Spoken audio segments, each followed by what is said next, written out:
Salam sejahtera untuk kita semua.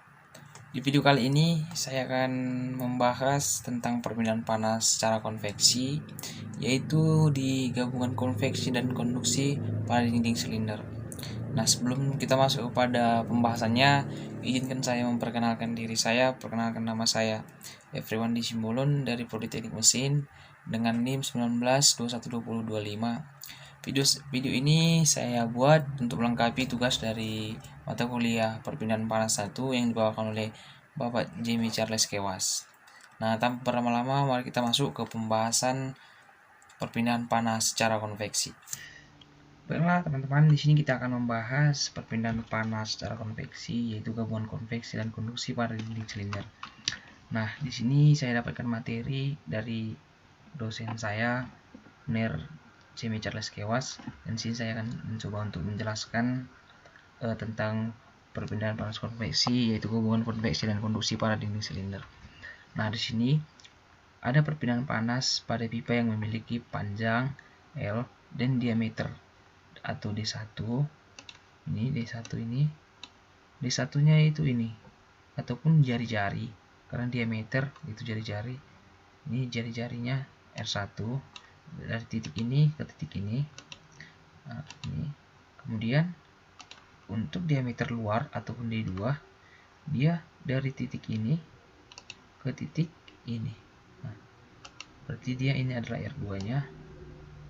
Kemudian kondusivitas termal, yaitu ini ataupun kondusivitas suatu benda itu.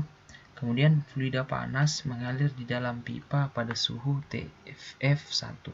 Berarti fluida yang mengalir di dinding ini, yaitu ini TF1. Kemudian fluida dingin di luar pipa pada suhu TF2. Berarti yang ini adalah TF2-nya. Berarti suhu yang mengalir di luar dinding TF1 ini. Dan suhu permukaan dinding dalam TW1. Berarti ini adalah suhu permukaan dinding di dalam TW1. Berarti suhu permukaan dinding dalamnya yang ini. Dinding dalamnya itu adalah TW1. Kemudian suhu permukaan bagian luar TW2, yaitu suhu permukaan bagian luar. Berarti suhu di luar dari TW1. Kemudian koefisien perpindahan panas fluida panas H1, yaitu koefisien perpindahan panas di dinding dalam ini itu adalah H1. Kemudian koefisien perpindahan panas fluida dingin H2, yaitu ini. Nah, di sini didapatkan gabungan konveksi dan konduksi pada dinding silinder ini, yaitu Q kali L sama dengan Q kali QL sama dengan H1 Pi kali D1 TF1 kurang TW1. Sehingga QL sama dengan 2 PK kali TW1 kurang TW2 per ln D2 per D1. QL sama dengan H2 Pi D2 kali TW2 kurang TF1. Ya, ini adalah disebut persamaan A. Ini adalah persamaan A. Kemudian untuk perbedaan suhu lokal, yaitu TF1 kurang TW1 sama dengan QL per Pi kali 1/H1 kali D1. TW1 kurang TW2 sama dengan QL per Pi kali 1/2K kali ln kali D2 per D1. Dan untuk TW2 dan untuk TW2 kurang TF2 sama dengan QL per Pi kali 1/2 kali D2. Ini disebut persamaan B. Nah, kemudian dengan menjumlahkan persamaan B, ini persamaan B tadi, ini, maka beda suhu keseluruhan adalah TF1 kurang TF2 sama dengan QL per Pi kali 1/H1 kali D1 tambah 1/2K kali ln kali D2 per D1 tambah 1/H2 kali D2. Sehingga didapatkan persamaan C dari menjumlahkan persamaan B. Maka didapatkan persamaan C. Ini adalah persamaan C-nya. Maka laju aliran panas per satuan panjang L sama dengan QL per TF1 kurang TF2 per 1/QH1D1 tambah 1/H2PK kali ln kali D2 per D1 tambah 1/PH2D2. Atau ini dapat disederhanakan menjadi QL sama dengan UL kali P kali TF1 kurang TF2 dengan memiliki satuan kilokalori per meter kali Hz. Kemudian untuk laju aliran panas untuk panjang L, Q sama dengan PL kali L. Nah, sehingga Q sama dengan TF1 kurang TF2 per 1/QH1 kali D1 kali L tambah 1/2P kali K kali L kali ln kali D2 per D1 tambah 1/QH2D2L. Atau bisa disederhanakan ini, persamaan ini menjadi TF1 kurang TF2 per 1/H1 kali A1 tambah 1/2PKL kali ln kali D2 per D1 tambah 1/H2A2. U1 sama dengan 1 per 1/H1 tambah A1 per 2PKL kali ln kali D2 per D1 tambah A1 per A2 kali H kali 1/H2 dengan memiliki satuan kilokalori per meter kuadrat kali Hz kali derajat Celcius. Nah, untuk A1 ini ternyata sama dengan 2Pi D1 kali L. Dan A2 ini sama dengan Pi D2 kali L. Maka persamaan di atas, persamaan yang ini, apabila dimasukkan A1 dan A2 yang sudah kita ketahui ini, sehingga menjadi U1 per 1/H1 tambah D1, kan A1 tadi ini D1. A1 ini kan Pi D1 kali L. Nah, di sini juga 2Pi kali L, sehingga L ini habis, dan Pi ini habis, Pi, sehingga menjadi 2K, sehingga menjadi D1 per 2K, kan sisanya 2K, sisanya ini kan 2K. Nah, dan A1 ini tadi kan sisa D1 karena sudah habis dibagikan, sehingga menjadi D1 per 2K ln kali D2 per D1 tambah D1 per D2 kali H2.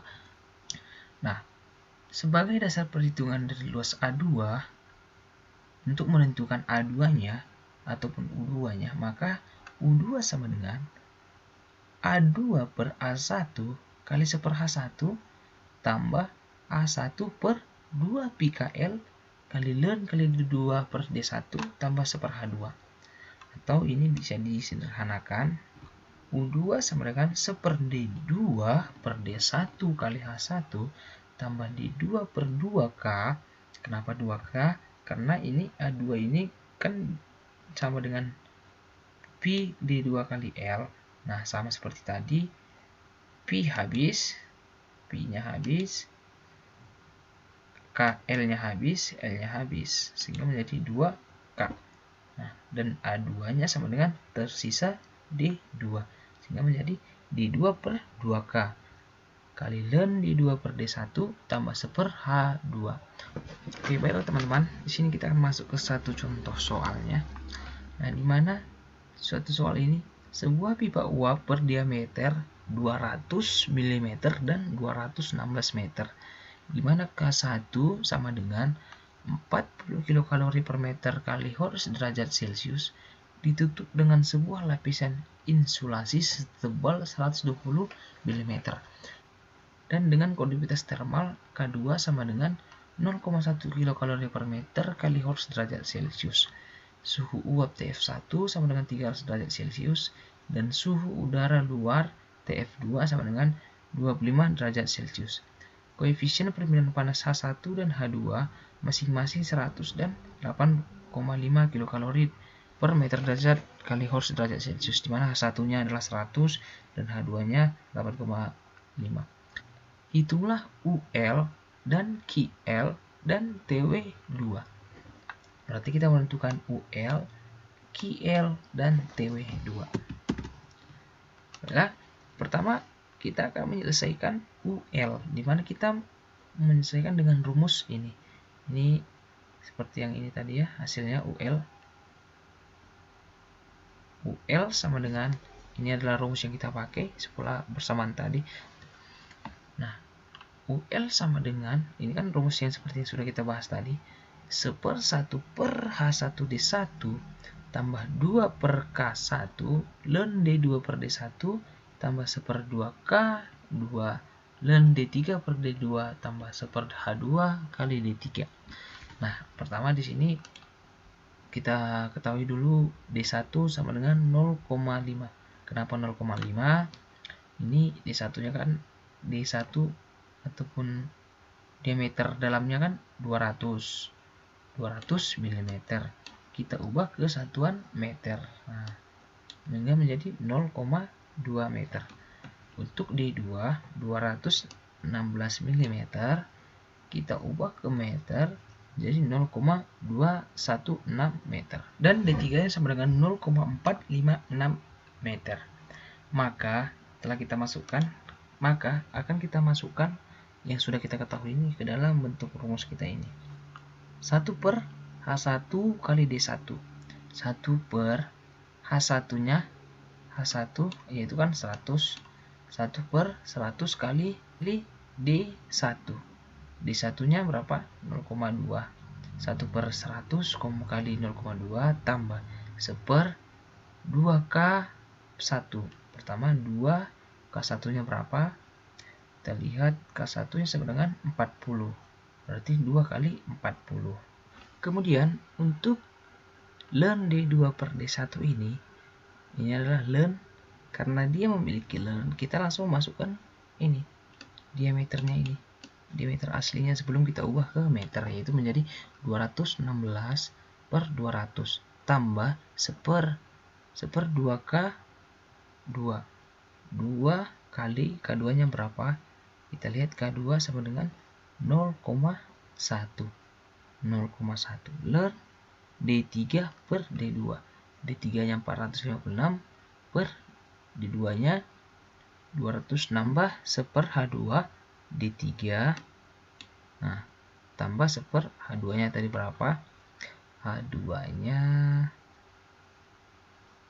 8,5 dan D3 0,45.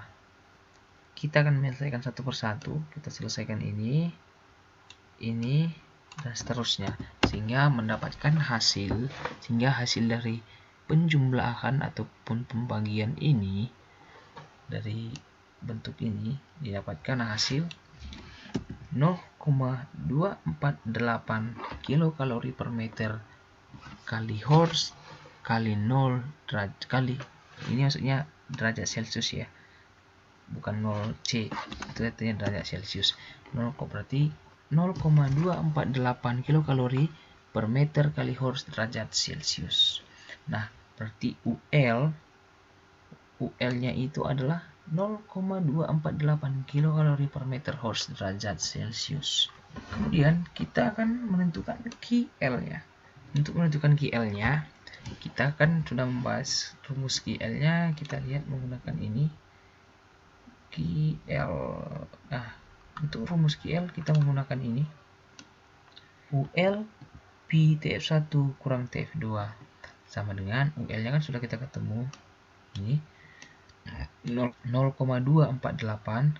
Nah, 0,248 UL dimana kita ketahui nilai Pi sama dengan 3,14 kali TF1. Coba kita lihat TF1 berapa. TF1 300 derajat Celcius. Nah, berarti TF1-nya 300 kurang TF2. TF2-nya luar TF2 25 derajat Celcius. Berarti TF2-nya 25. Sehingga kita dapatkan hasil dari perkalian ini. Hasil dari perkalian setelah kita memasukkan angka-angka yang kita ketahui sesuai dengan rumus ini, didapatkan hasilnya sama dengan 214 kilokalori per meter kali Holz. Kemudian kita akan menentukan nilai TW2. Nah, untuk TW2 kita menggunakan rumus, coba kita akan lihat ke atas. TW2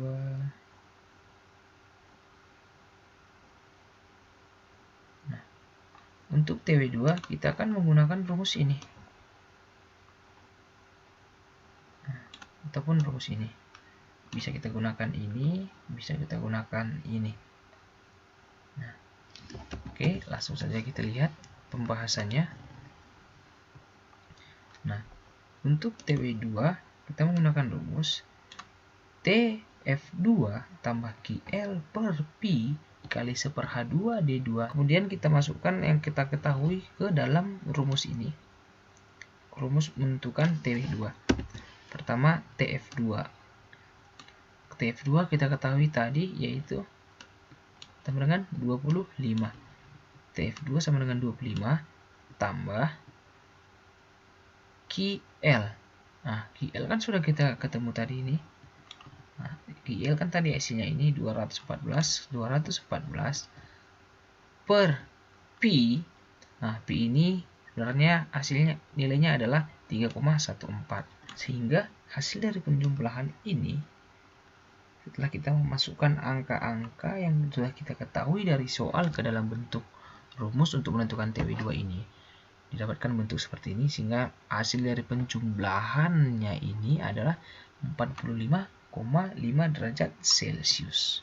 Begitulah kira-kira teman-teman yang bisa saya jelaskan tentang perpindahan panas secara konveksi, yaitu terutama pada gabungan konveksi dan konduksi pada dinding silinder.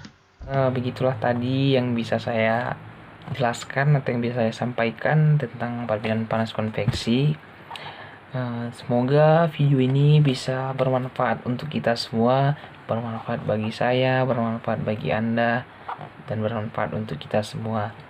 Nah, kurang lebih dari video saya, apabila ada tutur kata yang suka saya yang salah, ataupun terutama pembahasan materi konveksi, perpindahan panas konveksi saya ini ada yang salah, saya mohon maaf sebesar-besarnya. Dan akhir kata saya ucapkan terima kasih. Shalom.